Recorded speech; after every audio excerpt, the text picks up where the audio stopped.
When struggling with anxiety and mental health, you might want to ask online helpers like me for medication advice. Here's one important reason why you shouldn't do that.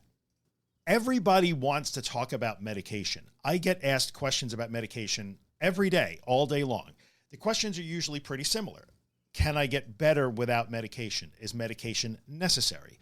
Is it cheating if I take medication? What type of medication is the best one? Do you think you need medication, in order to overcome anxiety? The questions are usually the same. Sometimes there are questions from people who are taking medication and would like to get off. So I do understand that. The questions would be, is it possible for me to stop taking my medication, and will I still get better if I do that? So there's a ton of interest in talking about medication.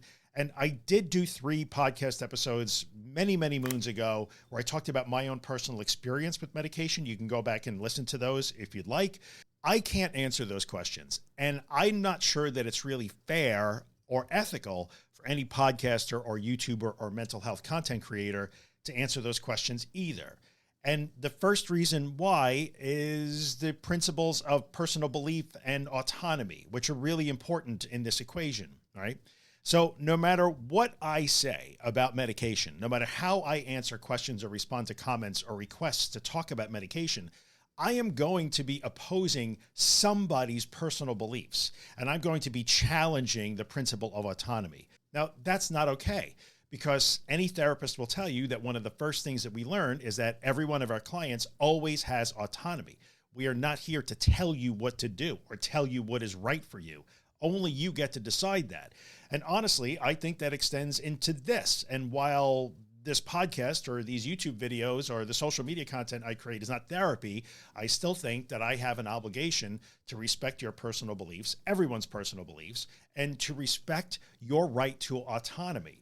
So no matter how I answer a medication question, I am going to run counter to somebody's beliefs, which means I'm going to kind of challenge that autonomy thing, because in a one-to-many environment, like a podcast or a YouTube channel or a social media scroll, there's an expectation of authority from people who do what I do.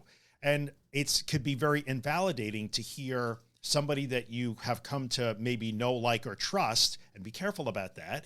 But it may be difficult to hear somebody like me say something that runs counter to your belief about medication or your experience with medication. So if I make any mention of the fact that there are people who do, in fact, recover without medication or choose to not use medication, it's viewed as med shaming. And I don't want to do that, because it's really not fair. I don't even want to accidentally invalidate or attack somebody's personal belief, especially about an issue as important as this. If I talk about how there are many, many people who make good use of medication, who find them very useful, who find that they really improve the quality of their lives, and who have no problem taking them maybe for the rest of their lives, then people who have a strong bias against the use of medication and anxiety recovery will pipe up, because they may hold that belief because of lived experience. Maybe they had horrific side effects, or maybe they went through a protracted withdrawal period, and now they sort of have a bent against medication. So they don't want to hear anything good about them. So no matter what I do, I am going to challenge people's personal beliefs, and I'm going to kind of accidentally, because of the relationship that we have in this one-to-many position of authority, whatever, influencer voice thing that somehow I wound up in, it's going to look like I'm kind of challenging your right to autonomy. Well, I like my meds, but the guy from the Anxious Truth podcast or YouTube channel says that people don't need meds. That's not fair. Like, that wouldn't be a great way for you to interpret that, and I wouldn't mean it that way, right? So we really have to look at that.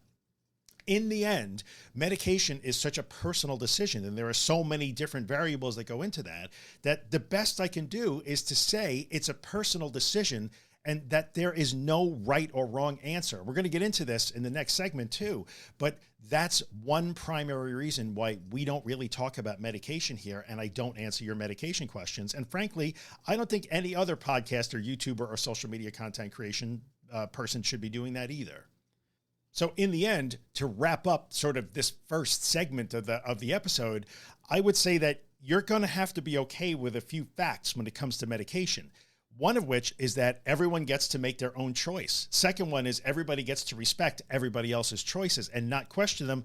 And that the third is that the experience of other people is not your experience, nor is yours them, and they never will be. So there is no black or white correct answer to this. It is very personal, and a lot of it is going to have to do with personal beliefs and your right to autonomy. So that's one reason why we don't and probably shouldn't talk that much about mental health medications in these parts, because it's simply not correct for an online content creator or an online helper like myself to insert themselves into a conversation and a decision that has so much to do with your personal beliefs and your right to choose what you think is best for you without having that even accidentally questioned.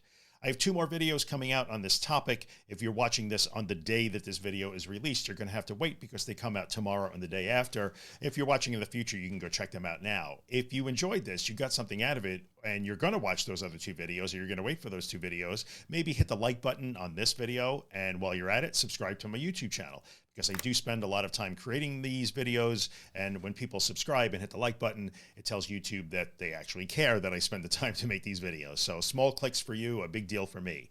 But likes or subscribes aside, I hope you did get something out of this. Maybe you understand me a little bit more, which you have a right to do if you're turning to me for mental health information and guidance, or maybe you want to go on and check out the other 2 reasons why you have to be really careful about online medication chat.